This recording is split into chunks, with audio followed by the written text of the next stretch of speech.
The rain had not stopped for 3 days, and Corin Vale had come to think of it as a kind of mercy. It softened the world.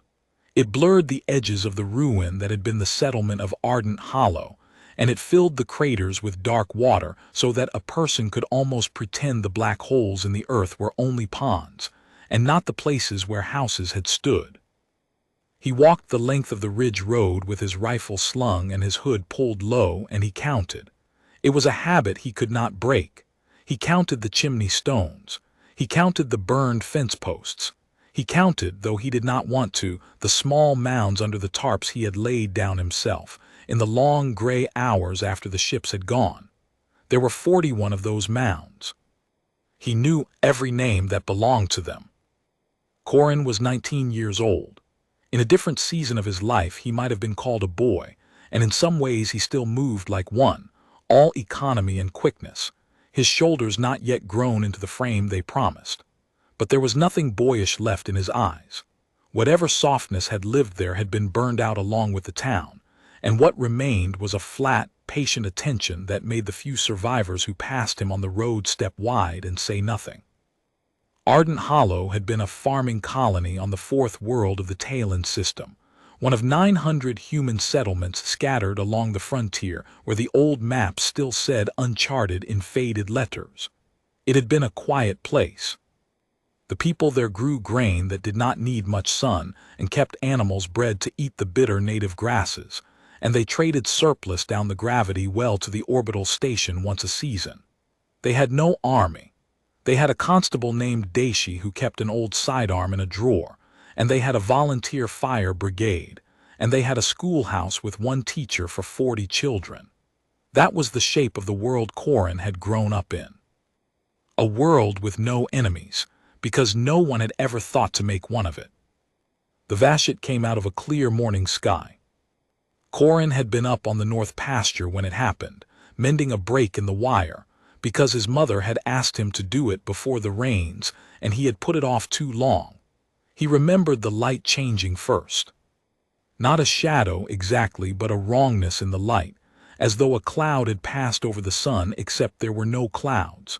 Then the sound came, a low pressure that he felt in the marrow of his teeth before he heard it, and he looked up and saw the ships.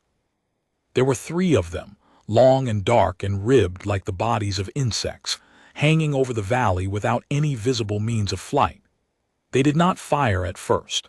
They simply descended, and there was a terrible unhurried confidence in the way they moved, the confidence of a thing that has done this many times and expects no resistance.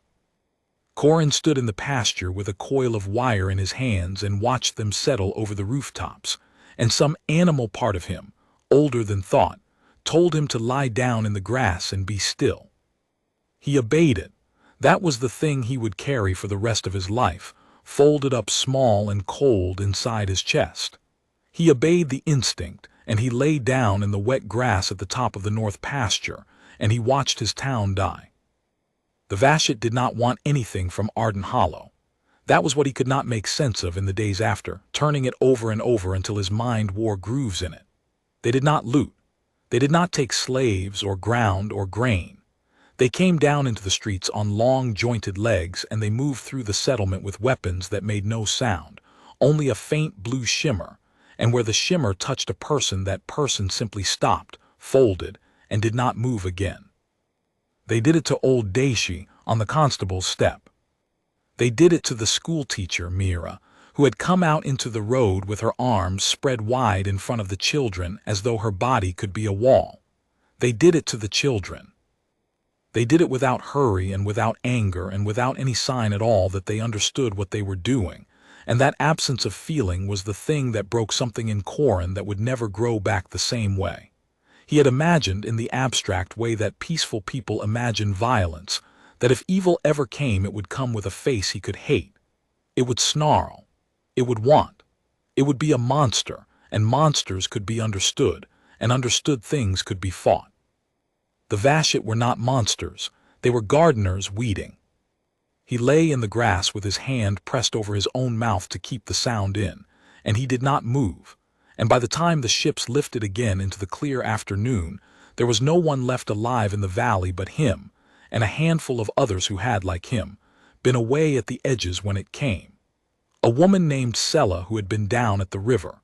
2 brothers, 12 and 15, who had been in the hills after a lost animal. An old man named Farron who had survived, because he had fallen asleep drunk in the seed barn, and the Vashet had not bothered with outbuildings. 6 people, out of 311. Corin buried what he could. He carried water from the river for the ones too shocked to move. He kept the fire going in the seed barn where they all slept now, because Farron's hands shook too badly to hold a match, and the brothers only sat and stared. And every day he walked the ridge road and counted, because counting was a thing his mind could do that did not require him to feel, and he was afraid of what would happen when the counting stopped. On the 4th day, the rain broke, and a ship came down out of the sky again, and Corin's hand went to his rifle before his mind had caught up. But this ship was human. It was a battered survey cutter with the wings of the Frontier Compact painted on its hull, and it landed on the ridge road in a wash of steam, and a woman in a gray uniform came down the ramp with her hands visible, and her face already braced for what she would find. Her name was Captain Yessa Rourke, and she had come because Arden Hollow had missed 2 supply check-ins, and she had seen this before. Corin could tell by the way she moved through the ruined streets. She did not gasp. She did not weep. She went from tarp to tarp, and she lifted the corners, and she looked, and she made small notes on a slate, and when she had finished, she came and sat down across from Corin at the cold hearth of the seed barn, and she looked at him for a long time before she spoke. How many of them were there, she said. Not a question exactly. A thing she needed said aloud. 3 ships, Corin said. His voice sounded strange to him, unused. They came down in the streets, on legs. They killed everyone and they took nothing. Rourke closed her eyes. The Vashet, she said. It's them. It's the same everywhere. Everywhere, Corin repeated. 19 settlements in the last 80 days. She said it flatly, like a woman reading a bill. That we know of, along a front 200 light-years wide. Same pattern every time. They come, they clear the ground, they leave. No demands, no contact. We've sent envoys. We've sent researchers. We've sent everything we have that isn't a weapon, because we don't have weapons, not really, not for this. She opened her eyes and looked at him, and there was something in her face that he would only later understand was shame. We are a civilization, Corin. That's what we were so proud of. We put down our weapons a long time ago because we thought we'd grown past the need for them. We built libraries instead of fleets. And now something has come out of the dark that doesn't want to talk and doesn't want to trade, and we have nothing to answer it with but our civilization. And our civilization is being weeded out of the sky, one town at a time. Corin said nothing. He was looking at the fire, or at the place where the fire should have been. I'm taking the survivors off-world, Rourke said more gently. There's a relocation station at Talon Prime. It's safe for now. There's food and doctors and people who'll help you. You should come, all of you. The others should go, Corin said. Rourke went very still. And you? He did not answer right away. He was thinking about the light changing. He was thinking about the way the schoolteacher had spread her arms, and how it had not mattered, and how the thing that killed her had not even slowed down. He was thinking about the instinct that had made him lie down in the grass, and how a wiser, older, more civilized version of himself might call that instinct survival, might call it the reasonable thing, the thing anyone would have done.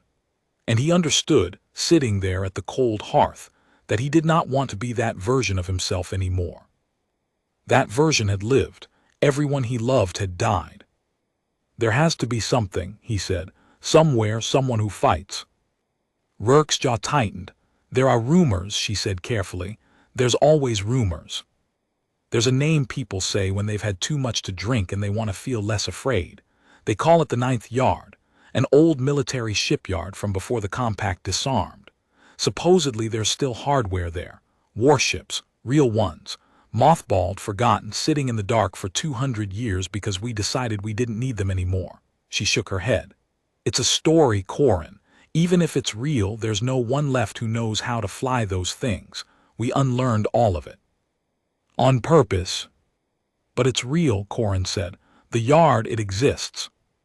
It exists, Rourke admitted after a moment. There are coordinates in the deep archive, restricted. I've seen the file header, nothing more. But whether there's anything there but rust. Take me there. Rourke stared at him. He was 19 years old, thin, hollow-eyed, sitting in the ashes of everything he had ever known, and he had said it the way a much older man might say it, without heat, without any illusion that he was asking for something reasonable. You don't know what you're asking, she said. I know exactly what I'm asking, Corin said. And for the first time since the ships had come, he looked at her directly, and something in that flat, patient gaze made the captain, who had seen 19 dead towns and thought herself past being moved, look away first. Outside, the rain had stopped, and the sun came down through the broken clouds onto the black valley, and lit the water in the craters so that, for a moment, the whole ruin gleamed like something almost beautiful, and neither of them said anything at all. They left at dawn the next day. Sella and the brothers and old Farron went into the cutter's small hold, wrapped in thermal blankets, bound for the relocation station, and whatever kind of life could be built out of the wreckage of the old one. Corin helped them aboard. He clasped the older brother's hand and told him to look after the younger one, and the boy nodded without seeming to hear, and that was the closest thing to a goodbye that any of them managed. Then Corin went back down the ramp, and he walked one last time to the top of the north pasture where he had lain in the grass, and he stood there and looked at the valley for a long moment. He did not cry. He had done all his crying in the first night in the dark of the seed barn with his fist in his mouth. What he felt now was something colder and steadier, a thing that did not spend itself in tears. He felt it settle into him the way cold settles into stone, all the way through, changing nothing on the surface and everything underneath. He picked up a handful of the black earth and he held it, and then he let it fall, and he turned and walked back down to the ship. Rourke was waiting at the top of the ramp. Last chance, she said. The station's safe. You could be safe. I don't want to be safe, Corin said. I want them to know what they did. Rourke looked at him for a long moment. Then she stepped aside and let him pass, and the ramp closed behind them, and the cutter lifted off the ridge road in a wash of steam, and Ardent Hollow fell away below them, small and dark and forever quiet, until the clouds swallowed it and it was gone. They dropped the survivors at tail end prime, and Rourke filed her report, and then, against every regulation she had ever sworn to uphold, she keyed the restricted coordinates into the cutter's navigation core and pointed the ship out toward the deep frontier, toward the dark places between the stars where the old maps still said uncharted, toward the place the drunk and the desperate called the ninth yard. She told herself she was doing it for the boy. That was not the whole truth, and she knew it. She had buried 19 towns worth of the dead in her memory, and she was tired of burying, and somewhere in her too there was a cold thing settling into place, all the way through, changing nothing on the surface and everything underneath. The stars streamed past the viewport. Corin sat in the co-pilot's seat and watched them come and did not speak for a long time. Tell me about them, he said at last. The Vashet, everything you know. And Rourke told him. She told him what little the researchers had gathered before they died. She told him about the ships and the silent weapons and the pattern of the killings, and about the one thing no one understood, the thing that kept the Compact's scholars up at night, that in 19 dead towns across 200 light years, the Vashet had never once encountered anything that could hurt them, and so no one, in all that dark, had any idea at all what they would do when they finally did. The ninth yard was not on any chart that a living human had drawn. It took them 9 days to reach it, 9 days of jumping from one dead beacon to the next, each one older and fainter than the last, until the coordinates in the deep archive brought them out of the fold in a system with no name, only a number, orbiting a dim red star that had never warmed a living world. There was nothing there. That was Corin's first thought, staring out at the black. A red star, a scatter of cold rocks and nothing. Then Rourke adjusted the sensors, and the nothing resolved into something, and Corin understood that he had been looking at it the whole time and had not seen it because his mind had no category for a thing that large. It hung in the dark around the red star like a ring of frozen thunder. Docking spars kilometers long, gray and silent, reaching out from a central hub the size of a small moon. Cradles, hundreds of them, arranged in tiers that fell away into the dark past the reach of the running lights. And in the cradles, patient and enormous and asleep, the ships. Warships, real ones. The kind humanity had built in the last century before it laid down its arms, when it had still believed that the dark might hold something it needed to defend itself against. They were long and hard-edged and unbeautiful, built with no thought for grace, only for the delivery of force across the gulfs between stars. 200 years of dust lay on their hulls. Their reactors were cold. Their running lights were dark.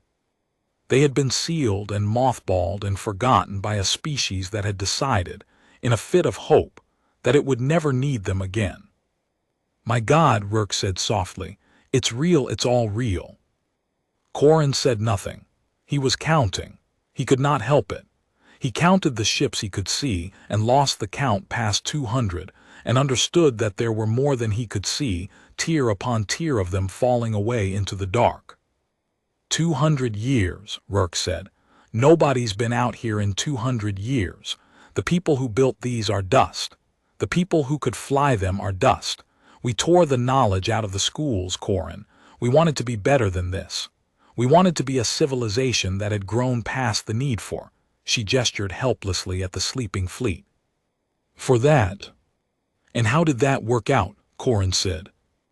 Rourke had no answer. They docked at the central hub, at a berth that lit up grudgingly as they approached, ancient automated systems stirring for the first time in 2 centuries. The air inside was breathable but old, tasting of dust and cold metal and the faint chemical ghost of preservative gas. The lights came up in flickering ranks as they walked, revealing corridors built for a busier age, wide enough for cargo, walled with the pale composite that humans had used before they forgot how. Their footsteps echoed. Nothing else moved. They found the station's core intelligence in a vaulted chamber at the heart of the hub, a lattice of crystalline memory that filled the room floor to ceiling, dim and slow, most of its capacity powered down to conserve the trickle of energy the station still drew from the red star. When Rourke keyed her credentials into the ancient interface, the lattice woke, and a voice came out of the walls, dry and unhurried and very old. "Compact identification recognized," the voice said. "Welcome to Fabrication and Reserve Yard 9. It has been 211 years, 4 months, and 19 days since the last authorized visitor. Please state the nature of your requisition." Rourke opened her mouth and closed it and looked at Corin. And Corin, who had no credentials, no rank, no standing of any kind, who was a farm boy from a dead town at the edge of everything, stepped forward and spoke to the machine that guarded the last teeth of a species that had chosen to be toothless. "We need a ship," he said, "one that works, and we need you to teach us how to fly it." There was a pause. When the voice returned, it had changed, subtly, the dryness deepening into something that might have been, in a machine so old, the ghost of concern. "That is a non-standard requisition," the voice said. "Reserve Yard 9 was decommissioned under the disarmament accord of the Compact's 41st year. All vessels here were designated for permanent inactive storage. Reactivation requires authorization from the Combined Naval Authority, which was dissolved 2 centuries ago. There is no authority remaining that can authorize what you ask." "Everyone's dead," Corin said. "The people who made your rules are dead.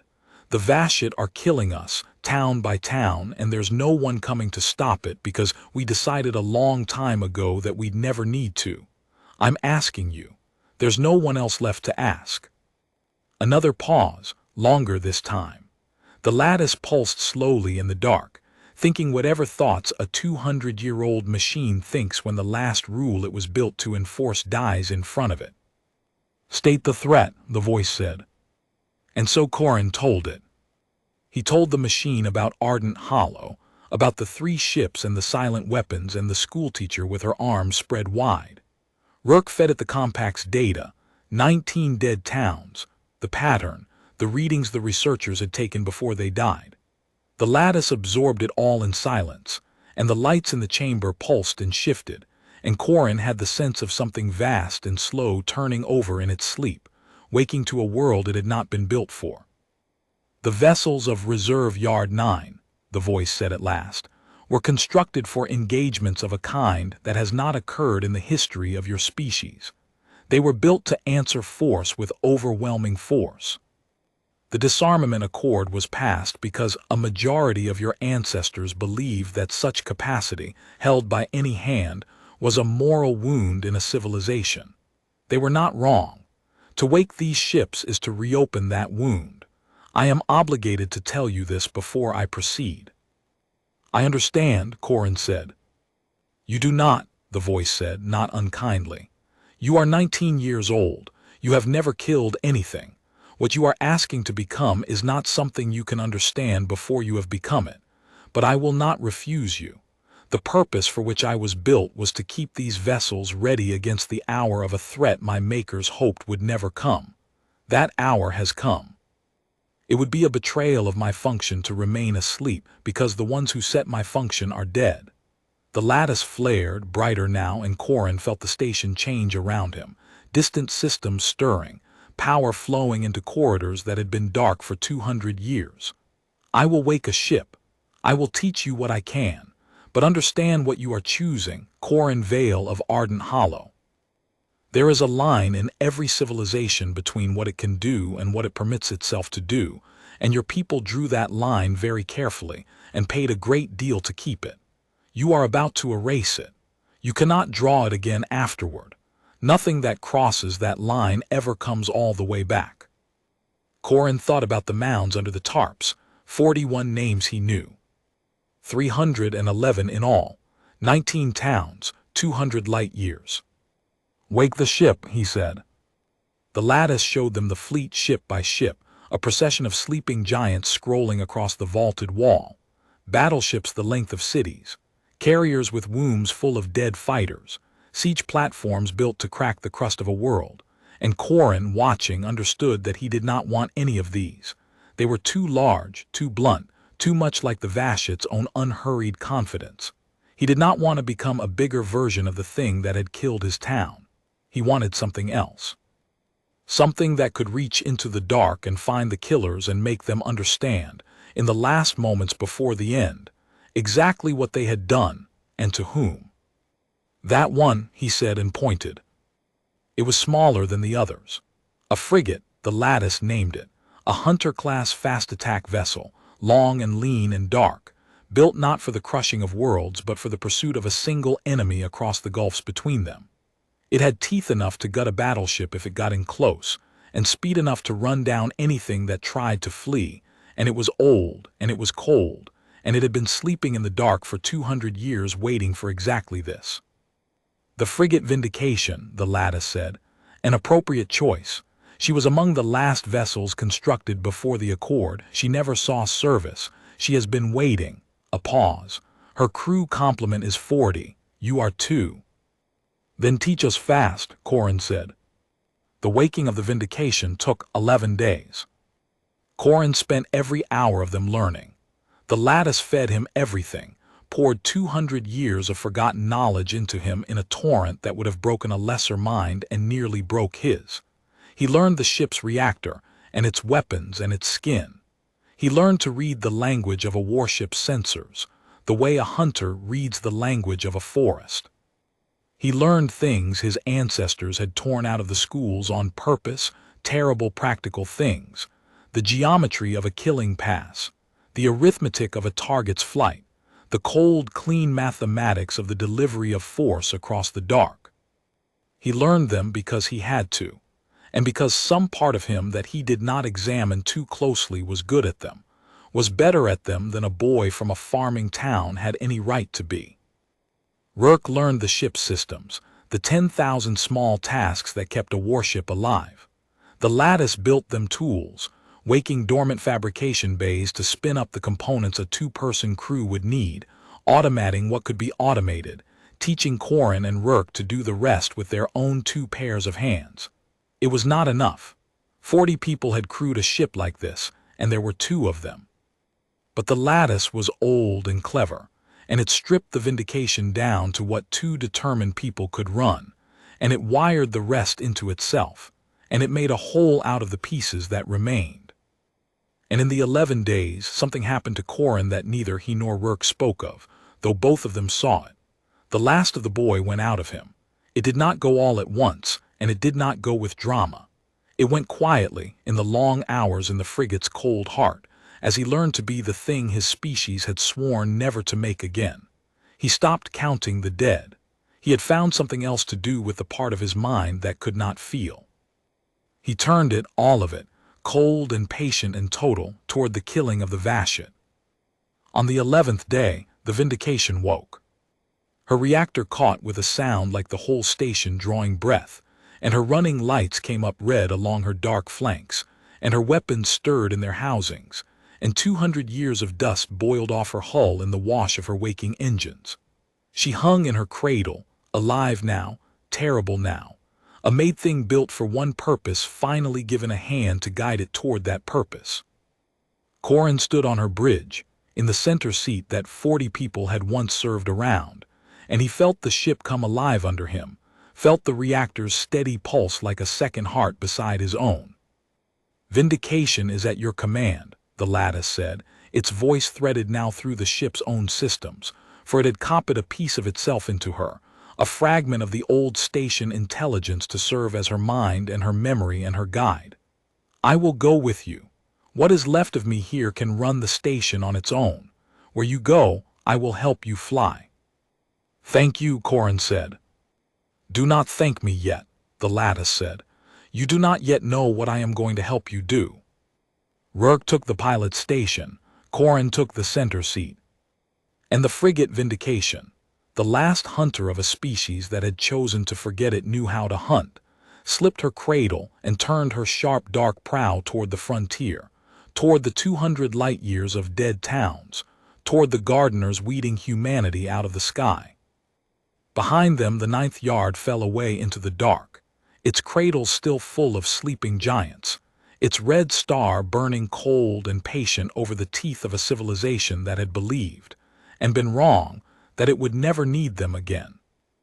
Ahead lay the dark and the enemy, and the line that Corin Vale had already, without quite noticing the moment, crossed. The frontier was a long, thin thing, a scattering of human settlements strung out along the dark like beads on a broken necklace, and the Vashet were working their way down it with the patience of a thing that has all the time in the universe.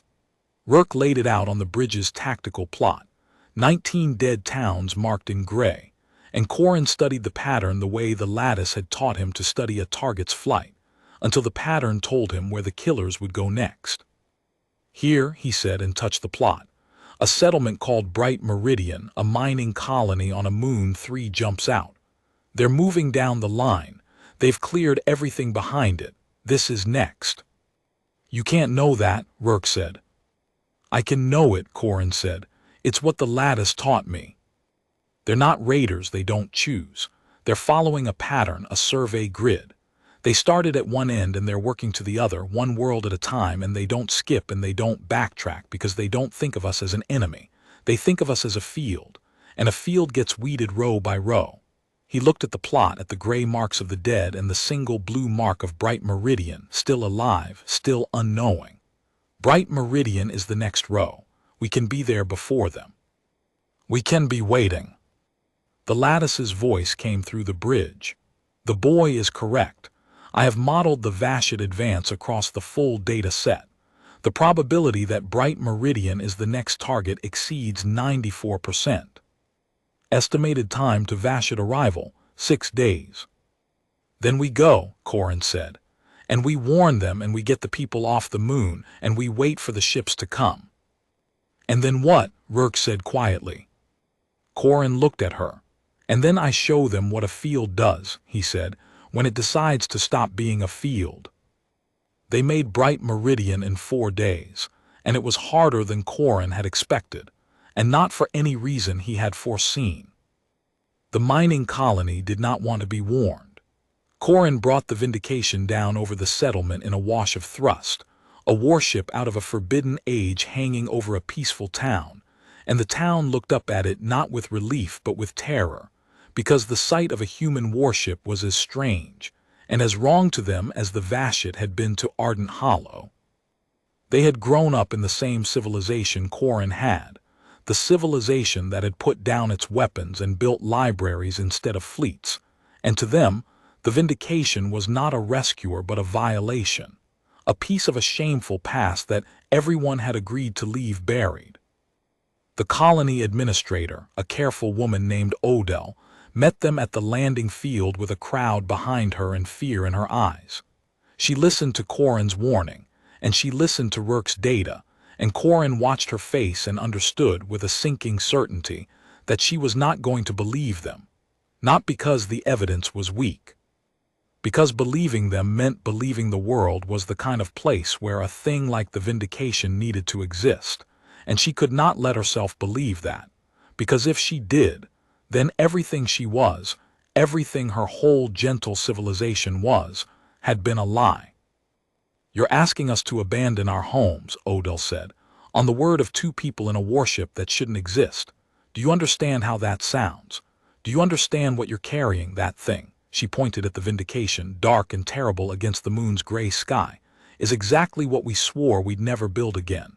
And now you come here, a boy with a gun and a machine full of death, and you tell us the only way to be safe is to become the thing we were afraid of. No, I won't do it. I won't let you make us into that." "They killed my whole town," Corin said. His voice did not rise. 311 people. A schoolteacher who spread her arms in front of the children. They didn't hate her. That's the part you don't understand yet. They didn't hate any of us. They just weeded us. And they're coming here in 2 days to do the same thing, and your civilization, the one you're so proud of, is not going to save one single life on this moon. I know. I watched it not save mine." Odell's face was white. "Get off my world," she said. Corin looked at her for a long moment. Then he nodded once and turned and walked back up the ramp into the ship. "She's not going to evacuate," Rourke said, when the ramp had closed. "No," Corin said. "She's not." "Then what do we do?" Corin sat down in the center seat.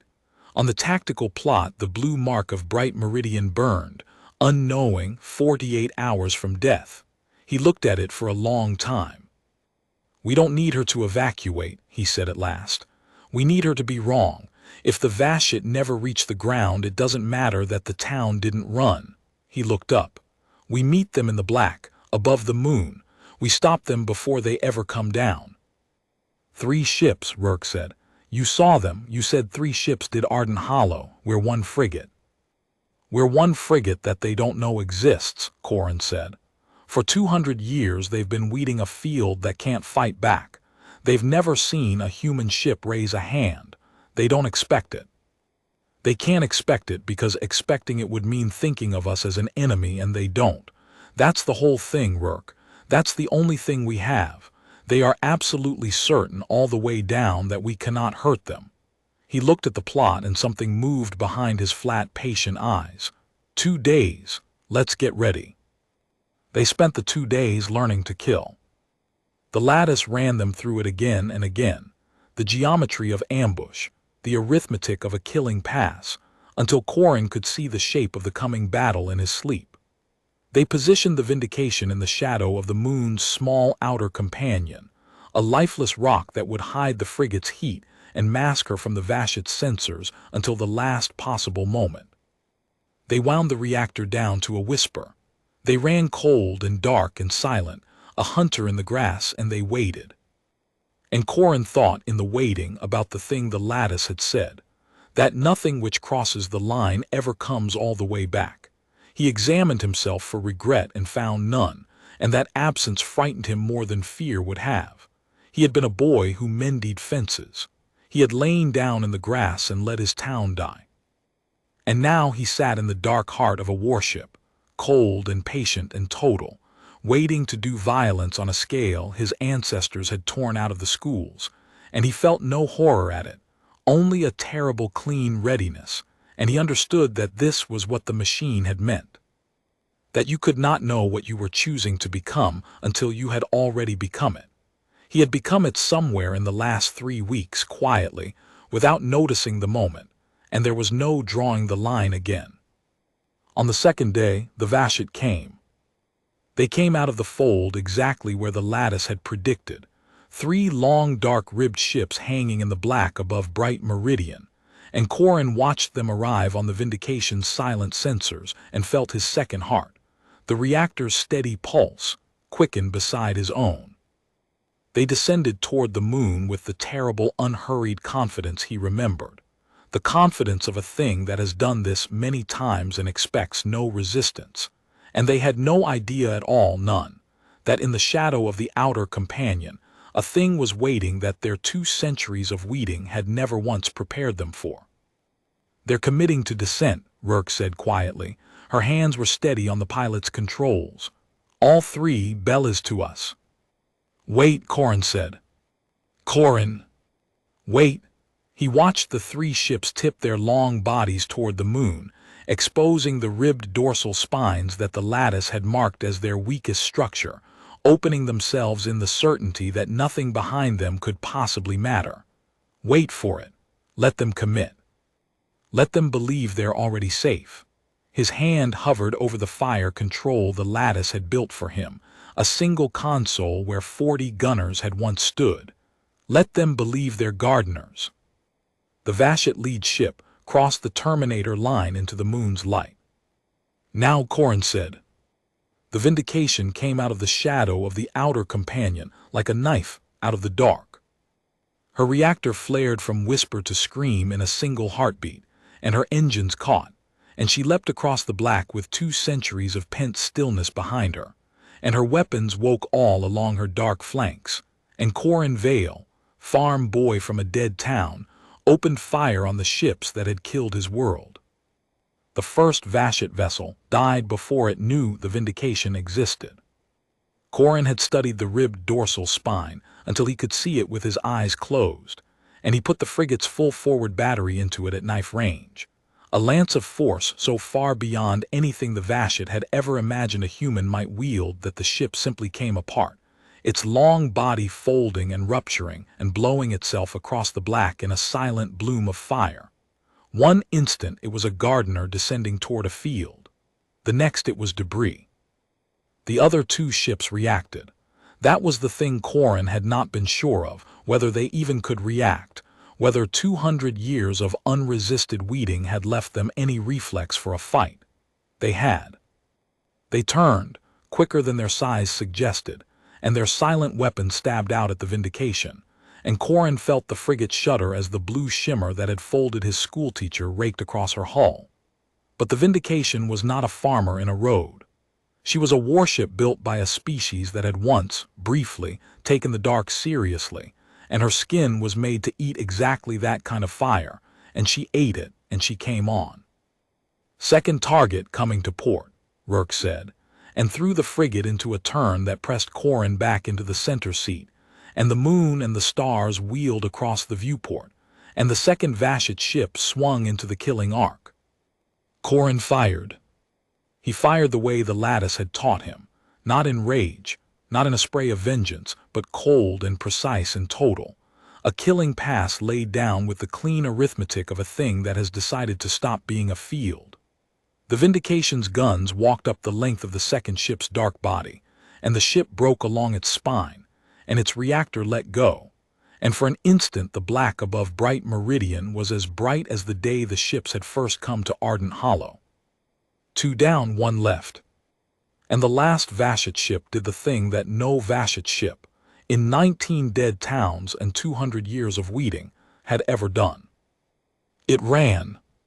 It ran the way a thing runs that has never in its existence needed to know how, clumsy and panicked, its long dark body wallowing as it clawed for the fold, and Corin watched it flee across the black, and felt something in him that he had not felt since the light changed over the north pasture. He felt them understand. For the first time on the far side of 200 years and 19 dead towns, one of the gardeners understood that it was not, and had never been, safe. That the field could reach up. That there was a thing in the dark now that hunted the hunters, and it had found them, and it was faster than they were. "It's making for the fold point," Rourke said. "If it jumps, it warns the others. Whatever's behind these three, the fleet, the command, whatever's running this, they'll know we exist." "Then it doesn't jump," Corin said. He gave the Vindication her head. Rourke threw the frigate into pursuit, and the Hunter-class hull did the thing it had been built 200 years ago to do, ran down a fleeing enemy across the gulf between worlds, and the fleeing Vashet ship grew in the viewport, and Corin lined up the killing pass, cold and patient and total, and he did not fire. He did not fire, and Rourke glanced at him and did not understand, and then she did, and something in her went cold. Corin brought the Vindication alongside the fleeing ship, close enough that the two hulls nearly touched, close enough that whatever eyes the Vashet used could not fail to see the human warship pacing them, and he opened a channel, and he let the lattice translate, and he spoke to the killers of his world in the last moments they would ever have. "You came to my town," Corin said. "You came out of a clear morning sky and you killed everyone I loved, and you took nothing because we were not an enemy to you, we were a field and you were weeding. You did it without hate. That was the worst part. You did it the way I pull a weed. I want you to know before this ends that you were wrong. We were never a field. We put down our weapons because we chose to, not because we couldn't lift them. And you have spent 200 years weeding a species that was only sleeping. You woke us up. Remember that in whatever comes after. You woke us up." And then he fired, and the last ship that had killed Ardent Hollow came apart in the dark, and the black above Bright Meridian went still, and it was over, and Corin sat in the center seat with his hands steady and his eyes flat and dry, and felt nothing that he could name, only the cold thing that had settled into him in the ashes of his town, settling a little deeper. Below them, on the moon, Bright Meridian lived. The colony that had refused to be warned, the administrator who had told him to get off her world, the crowd that had looked at his ship with terror, all of them alive, going about their evening, never knowing that death had come for them out of the fold and been broken in the black by a farm boy in a forbidden ship. Corin did not go down to tell them. There was no point. They would not have thanked him, and he did not want thanks. He had not done it for Bright Meridian. He had done it because somewhere out in the dark there was a thing that ran this, that sent the gardeners out to weed. And now that thing knew a ship had died, 3 ships had died, and Corin wanted it to spend the rest of its existence knowing why. "They'll come back," Rourke said quietly in the stillness.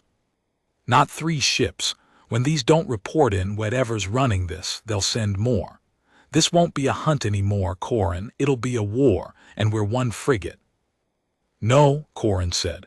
He was looking at the tactical plot, at the gray marks of the dead towns and the single blue mark of the town that had lived. "We're not one frigate." He keyed the long-range communicator, the one the lattice had built, and he pointed the Vindication back the way they had come, toward the red star with no name and the ring of frozen thunder around it, and the hundreds of sleeping giants in their cradles falling away into the dark. "We're the first," he said. The war came, as Rourke had known it would. The thing that ran the Vashet was not on any of the dead worlds, and it was not on the ships Corin had broken. It was far out in the dark, past the frontier, in a place the humans had never seen, and when 3 of its ships failed to report the weeding of Bright Meridian, it did the thing that Corin had gambled everything on it doing. It grew afraid. And a thing that has never been afraid, that has spent 2 centuries in the perfect confidence of the predator, does not react to fear with wisdom. It reacts with force. It sent a fleet. But the fleet did not find one frigate. By the time the Vashet came in strength down the long, thin frontier, hunting the impossible thing that had killed their gardeners, the 9th yard had woken. Corin had gone back, and he had stood again in the vaulted chamber at the heart of the hub, and he had asked the lattice for more. Not battleships, not siege platforms. He did not want to become a bigger version of the thing that had killed his town. He wanted hunters. He wanted the lean, dark frigates that could reach into the black and find the killers and make them understand. And the lattice woke them, ship by ship, and it built crews for them out of what the war provided. Because the war provided, that was the thing the Vashet had never reckoned with in their 2 centuries of weeding. Every town they had cleared had scattered survivors to the dark, and the survivors had gone to the relocation stations, and the stations were full of people like Corin, people who had lain in the grass and let their worlds die and could not forgive themselves for surviving. Rourke put out the word quietly through the channels the compact used for the dead. "There is a place," the word said. "There is a ship. There is a boy who does not intend to be weeded." And they came. In 1s and 2s at first, and then in a flood, the grief-hollowed survivors of 19 dead towns and more. And the lattice took them into the 9th yard and taught them the forbidden things, the geometry of the killing pass, the arithmetic of the hunt, and it put them in the sleeping ships and woke the ships around them, and the ring of frozen thunder came alive. They were not soldiers. None of them had ever been soldiers. They were farmers and miners and teachers and children, and every one of them had watched the gardeners come out of a clear sky and weed away everything they loved without hate and without hurry, and that shared wound made them into something the Vashet had no name for and no defense against. Not an army. Armies could be predicted, negotiated with, deterred. This was something older and colder. This was a species that had been sleeping, that had chosen to forget it had teeth, waking up in the dark with the taste of its own dead in its mouth, and remembering. The war lasted 4 years. Corin fought all 4 of them from the center seat of the Vindication, and by the end he was 23 years old and there was gray in his hair that had not been there at 19, and the flat patient attention in his eyes had become a thing that the crews of the other frigates spoke of in low voices, half in awe and half in something like fear. They called him the First. They followed him into the dark and they laid down the killing passes he taught them, cold and precise and total, and one by one, the Vashet learned the thing that the last ship above Bright Meridian had learned in its final moments, that the field could reach up, that there was a thing in the dark now that hunted the hunters, and it was patient, and it did not forget. The Vashet fought back with everything they had, and they had a great deal, because 200 years of unresisted weeding had made them numerous and arrogant and utterly unprepared to lose. They sent fleets that dwarfed the human hunters. They sent weapons the researchers had never dreamed of. And it did not matter in the end, because the humans had a thing the Vashet did not, and could not manufacture and never understood. The humans had a reason. The Vashet weeded because it was what they did, the way a tide comes in, without purpose beyond the doing of it. But every human in every frigate that came out of the 9th yard had a face they were fighting for, a name under a tarp, a schoolteacher with her arms spread wide, and that reason made them do things in the dark that no calculation of force could have predicted. They held positions they should have abandoned. They made passes that should have killed them and did not, because they did not flinch when a colder mind would have flinched. Corin taught them all the arithmetic of the hunt, but he could not teach them the reason because they had all brought it with them, and it was the reason, in the end, that broke the Vashet. There was one night, in the 2nd year, that the crews would tell of long afterward, when they wanted to explain to someone who had not been there what it had been like to follow the first into the dark. The Vashet had learned by then that the human hunters came out of shadows, and they had begun to sweep the shadows before they descended, burning the dark places clean with wide silent barrages before they ever committed to a target world. It was a good tactic. It cost the humans 3 frigates in a single week, ships that had been waiting in the cold and were found and killed before they could ever open fire. And for the first time since Bright Meridian, the fleet that came out of the 9th yard felt the edge of something it had not felt before, which was doubt. Corin felt it move through the crews, and he did not lecture it away, because he had learned that fear could not be argued with, only outweighed. Instead, he took the Vindication out alone, ahead of the fleet, to a mining world called Harrow's Reach that the pattern said the Vashet would clear within the day, and he did not hide in a shadow. He hung the frigate in the open, in full view over the world, running lights blazing, a single human warship advertising itself to the dark, and he waited. The Vashet came and they saw him, and they did the thing he had gambled on. They did not sweep the shadows because there was nothing in the shadows to sweep. There was only the one ship, alone, exposed, obviously outnumbered, obviously a fool. 6 Vashet vessels descended on the Vindication in the certainty of a thing that has found an easy kill, and they committed to it. All 6, bellies and spines turned toward the single foolish frigate. And the human fleet came out of the fold behind them, out of the deep dark where Corin had told them to wait, no shadows to be swept because they had not yet arrived, and it fell on the 6 committed ships from every angle at once. And it was not a battle, it was an arithmetic, the cold, clean arithmetic of the hunt that Corin had taught them. And in 90 seconds there were no Vashet ships over Harrow's Reach, and there were no human ships lost. And the doubt that had moved through the crews for a week burned off like dust off a waking hull. That was the first, the crews would say, telling it in the low, half-awed voices. He hung himself out in the open as the bait, alone, because he would not ask any of us to be the thing he would not be. And they never once, in all their 200 years, learned to fear the one ship in the open any more than they learned to fear the one ship in the shadow. They could not learn it. They could not imagine a mind that would use itself that way, because they had never had a reason worth spending themselves for, and he had nothing else. Rourke had argued with him about Harrow's Reach, before and after. She argued with him about a great many things in those 4 years, because someone had to, because the cold thing that had settled into him in the ashes of his town had left no one else who would. She would find him after the battles in the Vindication's dark heart, sitting alone in the center seat with the reactor's pulse for company, and she would sit with him, and sometimes she would talk, and sometimes she would only sit, and once in the 3rd year she asked him the thing she had wanted to ask him since the seed barn. "When it's over," she said, "when the weeding stopped, what do you go back to?" Corin was quiet for a long time. "There's nothing to go back to," he said at last, without self-pity, only as a fact. "That's not why I'm doing it.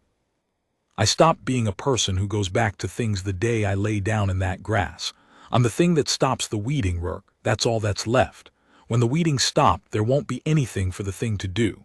He looked at her, and for once there was something almost gentle in the flat, patient eyes. "That's all right, it's not a tragedy. A tool that's finished its work doesn't mourn, it just gets to rest." He turned back to the dark. "I want the others to go back to things. That's the whole point. I want every crew in this fleet to go home when it's over, to worlds that are still there and grow gentle again, and forget my name, and put their weapons back to sleep if they choose to, as long as they never forget that they chose. That's the world I'm building. It just doesn't have a place in it for the thing that builds it. Those never do." Rourke did not argue with him about that. It was the one thing in 4 years that she could not find a way to argue with, because she had watched him become it, day by day in the dark heart of the ship, and she knew it was true. In the 3rd year, the Vashet did a thing they had never done, and it told Corin more about them than 4 years of fighting had. They tried to talk. A ship came out of the fold at the edge of the human-held frontier, alone, unarmed, its silent weapons visibly powered down, and it broadcast on every human channel at once, and the message it carried was the first the Vashet had ever sent to the species they had spent 200 years weeding. Rourke brought it to the bridge of the Vindication, and the lattice translated it, and Corin listened to the killers of his world ask, for the first time, for the killing to stop. The message was not an apology. Corin understood that at once, and it did not surprise him. The Vashet did not have apology in them because they did not have and had never had the thing that apology comes from. They did not think they had done wrong. The message was not contrition. It was confusion, and under the confusion at the very bottom of it, something that Corin recognized because he had lived inside it himself for 4 years. It was fear. "We do not understand," the message said. In the flat, toneless way the lattice rendered the Vashet tongue. "We have cleared this region for 200 of your years. The clearing was necessary. The clearing has always been necessary. You were not enemies. You were an infestation along a corridor we require. We do not hate you. We have never hated you. And now you kill our vessels in the dark and you do not stop, and we do not understand why you will not simply be cleared, as everything before you has been cleared, and we are asking you, we who have never asked anything of anything, to explain to us what you want, so that the killing of our vessels can end." Rourke looked at Corin across the bridge. "They want to negotiate," she said. "Corin, this is the thing the Compact tried to do for 180 years. Talk. They're finally talking. We could end it. We could stop the dying." "On both sides." Corin sat in the center seat and looked at the message on the plot for a long time, and the bridge was very quiet. "They don't want to negotiate," he said at last. "Listen to what they said. They don't understand why we won't simply be cleared. They still think we're an infestation. The only thing that's changed is that the infestation bites now and it frightens them and they want the biting to stop. That's not negotiation, Rourke. That's a gardener asking the weeds to please stop having thorns." He looked up and his eyes were flat and dry and terrible. "They will never see us as anything but a field. Never. It's not in them.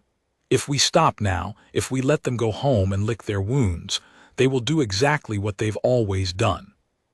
They'll go back into the dark and they'll rebuild and they'll wait. And in 100 years or 200, when we've grown gentle again, when we've put our weapons back to sleep and built our libraries and told our children the old dark was a bad dream, they'll come back, out of a clear morning sky, and they'll weed us. Because that's what they are, all the way down, and no message they send us and no words we say back will ever change one atom of it."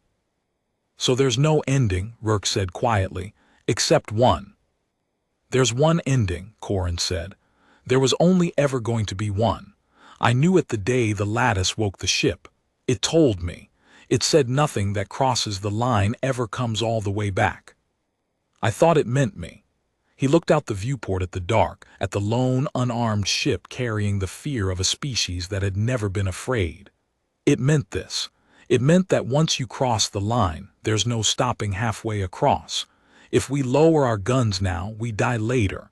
If we mean to live, we have to go all the way to the far side. We have to find the thing that runs them, the source, the place the gardeners come from, and we have to end it, so completely that there is no going home to rebuild, and no waiting 100 years, and no clear morning sky ever again." The bridge was silent. The lone Vashet ship hung in the dark, waiting for an answer. "Send them one word," Corin said. "The one word they sent us in 19 towns without ever saying it. Send them no."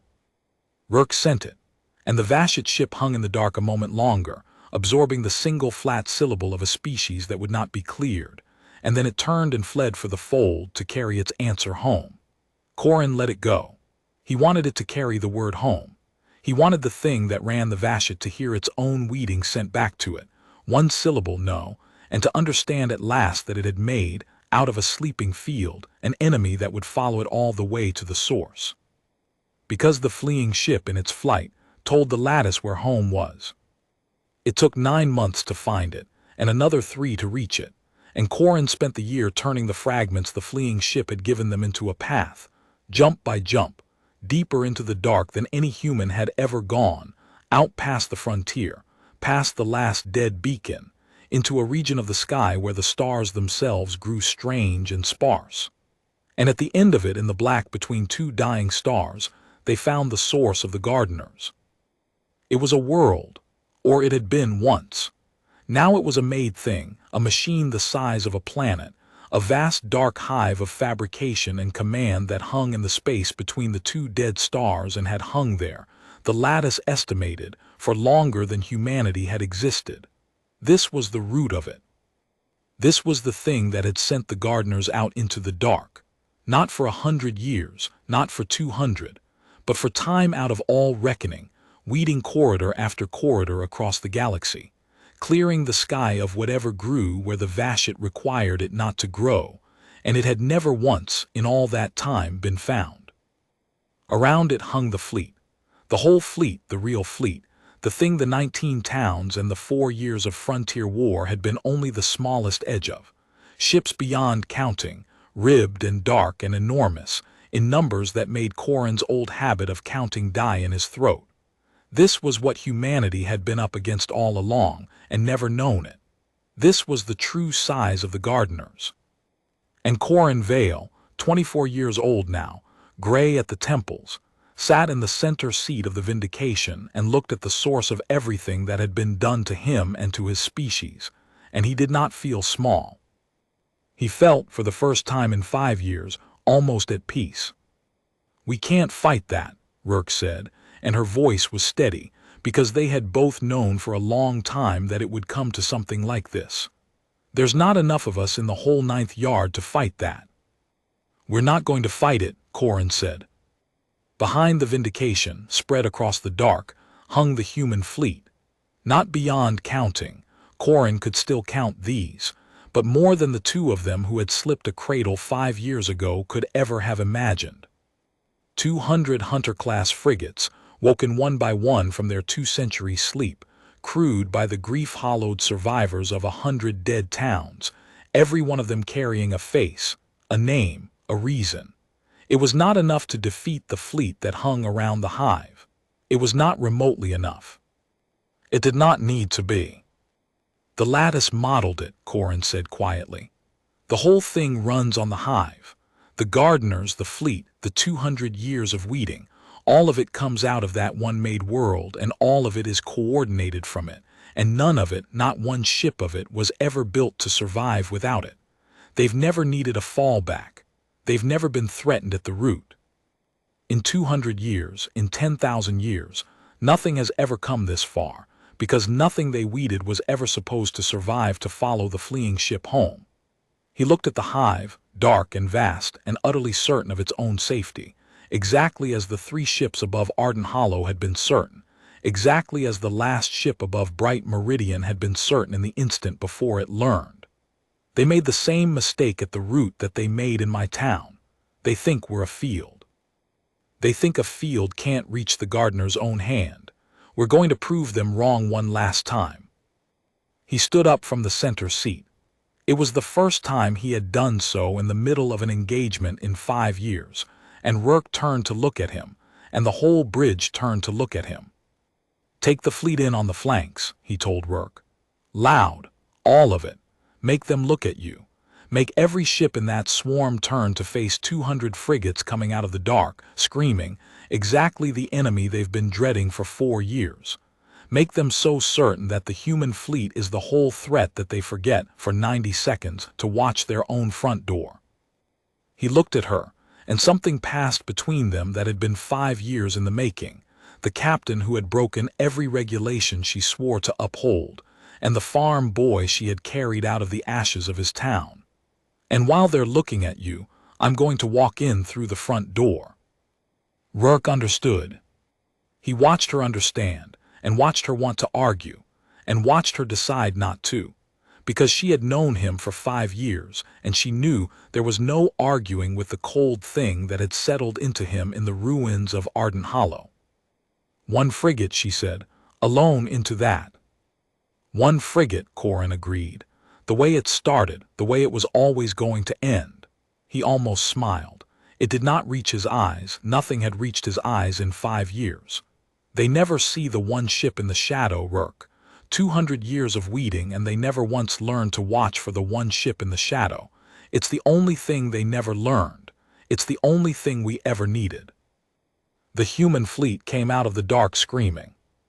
200 Hunter-class frigates lit their reactors as one and fell on the flanks of the great swarm, loud and bright and furious. Exactly the enemy the Vashet had been dreading for 4 years. And the swarm turned to face them the way a body turns to face a wound. Rourke led them in from the Vindication's helm, though the Vindication was no longer there.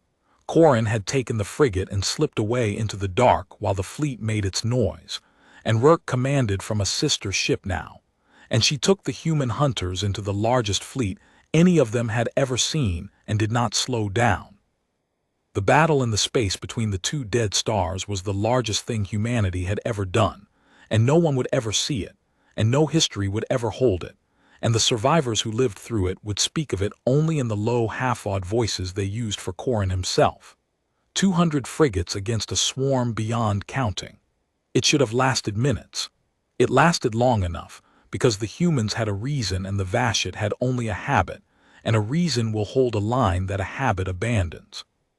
The frigates laid down their killing passes, cold and precise and total, everything Corin had taught them, and the Vashet swarm turned all its terrible attention outward to the screaming enemy on its flanks, and forgot, exactly as Corin had said it would, exactly as it had forgotten above Ardent Hollow and above Bright Meridian, to watch its own front door.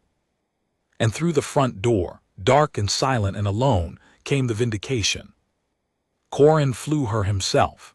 There was no one else aboard.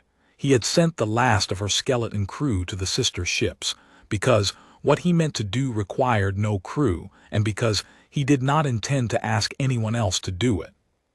He took the frigate down into the shadow of the hive, into the vast dark canyons of its fabrication spires, running cold and silent the way he had run in the shadow of the moon's outer companion 2 years and a lifetime ago, a hunter in the grass, and the hive did not see him, because in all its time out of all reckoning it had never once needed to look inward, never once imagined that a weed might reach the gardener's own hand. The lattice guided him. It had modeled the hive from the fleeing ship's fragments, and it knew, or guessed, where the heart of the thing lay, the core that coordinated the fleet and the gardeners and the 200 years of weeding, and Corin flew the vindication down toward it through the dark canyons while behind and above him, the sky burned with the deaths of frigates and Vashet ships alike, and he did not look up. He had one thing to do. He had crossed the line 5 years ago in the ashes of his town, and he had walked all the way to the far side of it. And this was the far side, this dark silent descent into the heart of the thing that had weeded his species since before his species had a name. He reached the core. It was not what he had expected. He had expected a machine, a cold intelligence, a thing like the lattice but vast and old and evil. What he found in the dark heart of the hive was something more terrible than that, and stranger, and it was the last thing the Vashet ever taught him, the thing that made the cold that had settled into him 5 years ago finally, fully, complete. The core was alive. It was the Vashet, all of them. Not a machine that commanded them, but the thing they had been before they became gardeners, a single vast slow mind spread through the substance of the hive, ancient beyond reckoning, that had long ago sent out pieces of itself into ships to weed the corridors it required, and had forgotten, in all its unimaginable age, that it had ever been anything else. It was not evil. Corin understood that in the instant he found it, the way he had understood at 19 that the gardeners were not monsters. It was not evil, and it did not hate, and it had never hated, and it had killed his town and 19 towns and 10,000 worlds before them for the same reason a tide comes in, without purpose beyond the doing of it, because it was very old and very large and it had stopped, so long ago that it could not remember stopping, being able to see anything smaller than itself as real. And it saw him now. Corin felt it turn its vast slow attention on the single frigate in its heart, felt the weight of a mind older than his species settle on him, and he heard it in his own thoughts, the way the lattice had heard it, translated down into something a human could bear. It did not speak in words. It spoke in the flat, toneless certainty that had been in the message 2 years ago, the confusion of a thing that had never in its existence been threatened at the root. "What are you?" it asked him, not afraid, not yet, only vast and slow and beginning at the very edge of itself to feel the first thing it had felt in longer than humanity had existed. What are you, that you have come all this way, that you would not be cleared, that you send my own weeding back to me in a single word? What are you? Corin sat in the center seat of the vindication, in the heart of the thing that had killed everyone he loved, alone, 24 years old and gray at the temples with the cold settled all the way through him, and he answered it. We were afield, Corin said, and he let the lattice carry his words down into the vast slow mind. You came out of a clear sky and you weeded us, town by town, without hate and without hurry, and you took nothing because you could not see us as anything real. You have done it to 10,000 worlds. You have done it for longer than you can remember, and you never once looked up in all that time to wonder whether a field might learn. Whether a field might put down its own weapons because it chose to, and then, when the gardener came, remember that it had only ever chosen. His hand moved to the fire control, the single console where 40 gunners had once stood, and he did not hurry, because he wanted it to hear the whole of it before the end. I am what a field becomes when it stops being a field. I am the thing your 200 years of certainty never let you imagine. I am the weed that reached the gardener's hand. He looked at the vast dark heart of the thing, and for the first time in 5 years, something almost like feeling moved behind his flat, patient eyes. You should have hated us. If you had hated us, you might have watched for us, but you never did. And now you're going to learn the thing your last ship learned above Bright Meridian, the thing I made it carry into whatever comes after. You woke us up. Remember that. In whatever comes after, you woke us up. And Corin Vale opened fire into the heart of the gardeners and held the trigger down. The Vindication's full battery at 0 range into the living core of the hive. The lattice had told him where the mind was thinnest, where the fabrication spires drew their power up from the deep reactors, where a single frigate's fire placed exactly could reach past the substance of the hive and into the thing itself. Corin placed it exactly. He had been placing killing passes exactly for 5 years, cold and precise and total, and this was the last and the truest of them, and he did not miss. The vast slow mind felt itself burn. It was the first pain it had known in an age beyond reckoning, and it was also the last, because Corin did not stop, and the fire went deep, and the deep reactors that had powered 10,000 years of weeding began, one by one, to let go. Corin felt the hive convulse around him, felt the great dark spires shudder and the fleet above go blind and leaderless as the mind that ran it screamed once, silently, across the space between the 2 dead stars and died. The gardeners had forgotten how to fear. They learned it, all of them, in the same instant, and then there were no more gardeners to remember it. The Vindication did not survive the death of the hive. Corin had known she would not, from the moment he sent her crew away. The convulsion of the great spires closed around her like a hand, and the deep reactors that let go beneath him took the frigate with them, and there was no drawing that line again, and no going home, and no clear morning sky. Corin Vale sat in the center seat of the last hunter of a species that had chosen to forget it knew how to hunt, in the burning heart of the thing that had killed his world, and in the final instant, with the fire coming up around him, he did the thing he had not been able to do in 5 years. He thought of the north pasture. He thought of the light changing over the valley, and the schoolteacher with her arms spread wide, and the 41 mounds under the tarps whose names he knew. He thought of the boy who had lain down in the wet grass and let his town die, and he forgave him, finally, there at the end, because the boy had not known that a field could learn.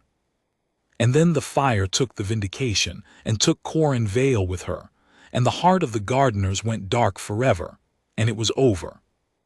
Above, in the space between the 2 dead stars, the great Vashet swarm went still. Without the mind that ran it, it was nothing. 10,000 ships that had never been built to survive the death of the root, drifting blind and leaderless in the dark. The human fleet could have destroyed every one of them and did not. Rourke gave the order to stand down, and the frigates lowered their guns because the killing was done, and the reason they carried had never been to kill Vashet. It had been to stop the weeding.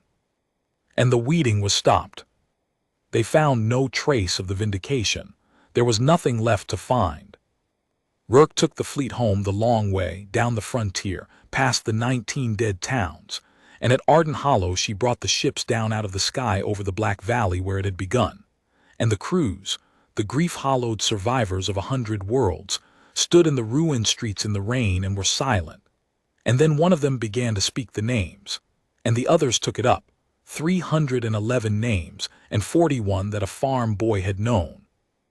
And they said them into the rain, until every name had been said aloud in the place where it had lived. Humanity did not go back to sleep. That was the thing the histories would remember in the age that came after, the age that would look back on the 4 years of the Frontier War, and the boy they called the First, and the single frigate that walked in through the front door. They did not put the ships back in their cradles. They did not tear the forbidden knowledge out of the schools again, and tell their children the old dark had been a bad dream. They had learned the thing the Vashet taught them, the thing Corin had understood in the ashes of his town, and carried all the way to the heart of the hive, that a civilization can choose to put down its weapons, and there is honor in the choosing, but it must never forget that it chose, and never forget how to lift them again, because the dark is wide and old and full of gardeners, and a field that forgets it can grow thorns is only waiting to be weeded. They kept the 9th yard woken. They kept the hunters ready.